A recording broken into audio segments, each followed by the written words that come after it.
Ito JO, job order. 6 na bulig lang ang sweldo. Isinawalang bahala niya ang kanyang kaligtasan, ang kanyang buhay sa pagtupad ng kanyang tungkulin. Mga kababayan, tandaan niyo pa ba ang insidente na ito?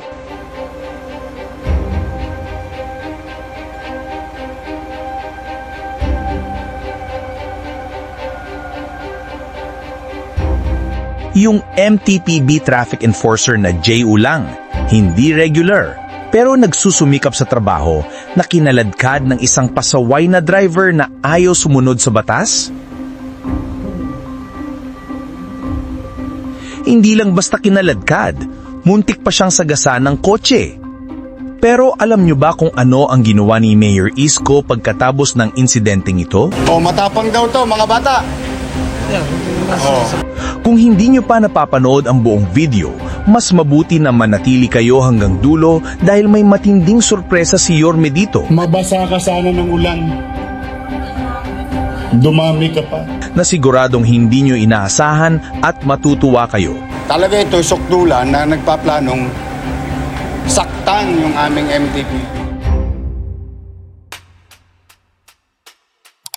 Halika nga rito, Brad. Ito, 21 anyos eh. Oh, ito. Ito good news ng Manila. Bakit good news? Tingnan ninyo marami dito sa inyo, permanent employees. Tingnan ninyo ito. Ito JO, job order. 6 na bulig lang ang sweldo. May isang salbahe, ng Tolonges. Naka-afford bumili ng kotse pero takot magbayad ng 500 piso. Tinakbuhan itong enforcer na to. Hindi ko alam anong pumasok sa isipan na niya. Bakit isinawalang bahala niya ang kanyang kaligtasan, ang kanyang buhay sa pagtupad ng kanyang tungkulin? Bakit to? Sinampahan yung kotse. Sinampahan niya. Okay, gusto niyang ipatupad yung batas doon sa violators. Inilagay niya ang sarili niya sa alanganin. Hindi ba natin dapat ikalugod, mga empleyado ng City Hall? Mabasa ka sana ng ulan. Dumami ka pa. Hindi po pagkakabayani yun. Hindi po pagbabayani yun. Siya simple lang nasa kokote niya. 21 anyos. Kasing edad lang ng panganay ko. Bire mo, halos mamatay siya. Sinapok pa siya sa loob. Habang nakakapit siya. Tingnan niyo braso niya. Nagkasapit, sinaktan. Pero hindi. Ang katwiran siguro niya sa utak niya, mali. Pag tumakbo, di lahat na lang tatakbo. Maraming salamat kay Chairman Santos, Vital. Isinapubliko niya yung gawain ito. Ito mga MTPB. Di ba? Dapat yung tularan to. Sa matagal na panahon, kinamumuhian ng MTPB. Di ba? Totoo, hindi sila perpekto. Ako man, hindi. Ako may nagkakamali. Kita ninyo, pagkakamali ng tao ko. Department head. Hindi ko man kasalanan. Wala naman akong kaalam-alam. Pero hindi, papanagutan nung. Nagkaroon ng aksyon ang gobyerno ng Maynila.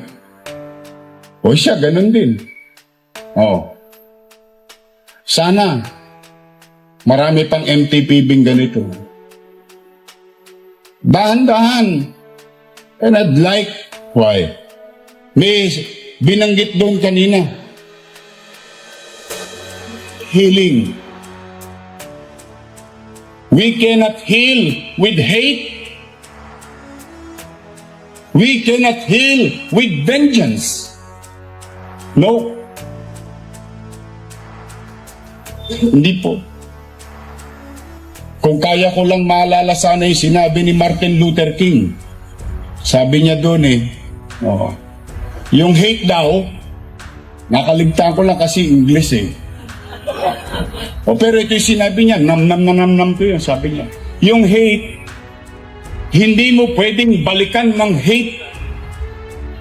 Dahil yung hate, pag binalikan mo ng hate, dilim ang aabutin natin. Yan ang sinabi ni Martin Luther King. He's one of my inspiration. si Martin Luther King.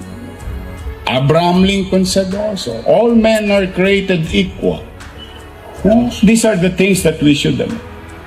Kaya ito, dahil kay mabuti, sa iyong tungkulin, katulad ng iba, permanent employee ka na.